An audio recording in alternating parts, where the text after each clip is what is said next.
Just excited to be around the players and the group again. Obviously, there's been some adversity and heartbreak around our program a little bit, but all we can do is keep going, and we have each other, and I think the players are doing a good job of pushing through and working hard this week. So, question? Coach, on behalf of all of us, just wanted to say we're so sorry for what happened. Our thoughts and prayers are certainly with Coach Clark's family and everyone on part of the UCF football family. I know it's been a tough week. At what point did you even try to shift focus? Because obviously it's a big game, the Big 12 opener this week. At what point could you even start thinking about we got to get ready for a football game? Well, the best thing you can do is keep going, and I'm better when I'm working, but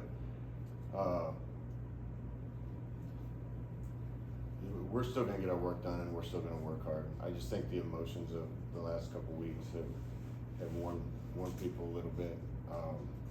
That being said, the players have practiced really well and responded really well. The biggest thing is that heartbreak for Janelle and Braxton and Gianna, and I know Terry and the University of UCF are going to do everything they can for them and financially, which that says a lot about the type of people that work here and that are here. All of us will be supportive in any way we can. From my standpoint, I just miss my friend. I wasn't around him as long as I've been around some other people, but he just had an energy and a spirit about him, and one of my favorite guys I've ever been around and coached with. So it's just a tough deal, but we got a football game to play too. Scott, what's been your message to the players? I mean, you've talked last week about the transparency involved through all this. How have you guys been there with family and faith and trying to keep everyone together through all this? Yeah, I think for those of us with faith, that's what we have to lean on. And we're not without hope because of that, and comfort because of that. Shawn had faith, and so our faith means that we know he's in a better place. I think it puts football in perspective. One of my first messages to the team every year is, let's be great at football. Football's what we do. We love football. Football's not life. And I think every time something like this happens, it makes you realize, as fanatic as people get about winning and losing a game on Saturdays, it's trivial compared to real things in life. And I think if football's not the most important thing, and your faith is, and your family is, I think it makes you even better at football because it keeps it in perspective. And something like this is definitely helps to put things back in perspective. Coach, we've seen you before here where you're able to rally the team around something, whether that was Hurricane Irma back in 2017 to just moving on later on in the season. With all that experience, how do you rally them in a situation like this, as difficult as it might be? Well, I think first of all, I didn't remember the name of the hurricane was Irma. I would have lost that trivia contest. That's nothing like this. I mean, that's just missing a game. That's not a big deal. This team is starting to develop a real love for each other, and they want to play for each other. I think they feel that way about the coaching staff, and Coach Clark was probably at the top of that list as far as his guys actually caring about him and loving him, because he cared about them and loved them. And when you have that kind of bond, I think you end up fighting and playing for each other. And I feel like that's what our team did last week. I think they'll do it again this week. Coach, along those same lines, just how did Shawn connect with his players, and what kind of influence and impact do you think his legacy will have on them going forward throughout the season? Yeah, first of all, it's not just our players. It's every the outpouring of messages and affection for him that I've received speaks to how many people that he's come into contact with and that care about him.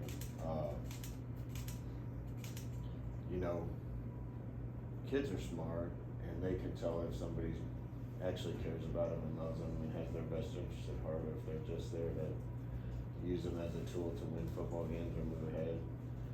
You know, Shawn's compassion and passion for his players and love for his players was real, and they knew that. And that's why he fit in so well here. And he was a perfect example of the type of man that I want in our building. Scott, was there a moment, I know he wasn't here long, but was there a moment where you knew you had the right guy, not just a coach, but the right person to be around your football team, around your staff? Yeah, when I interviewed him, it was obvious. Because who Shawn was, he didn't hide it. He was who he was, and everything that was great about him shone through right away when I met him. Obviously a really good football coach too, but like I said before, you know, that's not as important as other things in life. You said he's been one of your favorite people to be around. So what are some of those memories you've been able to have with him and create with him during the 9 months you guys worked together? You know, when you work with somebody as many hours as we work, you know, you start to develop real bonds. I mean, we spend a ton of time together. He always had a smile on his face. He and I had some private discussions because we both have been through some really hard things in this industry and this sport, and I think we kind of shared a common sense of how things are and how to approach things because of some difficulties that we've gone through, and he and I talked about those things a lot. He was great for me to bounce ideas off of as somebody else that sat in the head coach's seat, and you know, I just wish I had more time with him. You mentioned players kind of rallying together and getting back to work. Have you guys given them the resources to kind of process the feelings and kind of the suddenness of what happened? I know you've been in the hospital for a few weeks, but it sounded like things turned pretty suddenly. How the players kind of exercise the resources or kind of process this? Yeah, we have resources. Terry does a good job with that. We have resources available for guys that need it. You know, but everybody kind of has to process it on their own. And you know, it's harder on the O-line than anyone else. And the coaches probably not even hold a candle to the family, but yeah, all those things are available for the guys. And like I said, you know, I'm the best when I'm working and have my mind occupied with other things, and I think football and playing for each other has given our guys that. So. Kind of on that same vein, you've been practicing the last couple of days. How has that been to kind of get the mind off of it and to kind of get to football, and same thing with the players to kind of get your mind off of this tragedy? Yeah, exactly. Game planning was therapeutic for me. Hard to concentrate at times. Tuesday practice wasn't our best. I think it's just the emotion of everything drains you a little bit. Today's practice was really good, and you can feel the guys coming together and wanting to play for him and for each other. And we got a big test on Saturday, and we gotta be ready to give it everything we got. Can you speak to what Coach Baer has been able to do to try to keep the guys together? Obviously, this is really tough on him. He might have been, closest to Coach Clark than anyone, and how he's been filling in. Was there maybe some help you were going to be able to find mid-season to kind of help with the O-line as well? Yeah, first of all, Alex has done a great job. You know, he's been around Shawn enough that they speak the exact same language and we're coached the exact same way. Players love him too, so he's going to do a good job stepping up for us. We kind of looked for some relief pitchers to come in and help us. You kind of need more than one guy working with the offensive line just for numbers. And Danny Hope ended up coming in. Coach Hope was the head coach at Purdue, worked with Shawn for 10 years. And he was over in Cocoa Beach, so it was easy, and it was a good fit since they were so close friends, and I think approached things in a very similar way. Along those lines, Scott, what was that? You mentioned Danny, but being close to Shawn as well, how much does that maybe help this? There's no way to ease the transition. I guess what you guys are going through right now is bringing in someone maybe he was familiar with him and maybe had the same kind of philosophies. How does that kind of help that transition? Yeah, it's like I think that helps a little. The age differential isn't enough, but it feels like Danny's the grandpa and Shawn is the dad and Alex is the son, and there's not enough years in there to make that work, but it kind of feels like they're all coming from the same place. Do you feel like the players are in a place where they want to play for Shawn and in his memory? For sure. I definitely do. You know, and again, you know, that's just football, but our offensive guys and offensive line in particular spend a lot more time with him than some of the defensive guys, but I know it's affected everybody on the team. Coach, I remember you talked about how you want the team to be player-led. With what you've observed, what have been some of the things you've seen the players do as they process this together? Yeah, that's starting to take shape in practice and everything. If it's not going well, our players are making us run plays over again and speaking up if the energy's not good enough.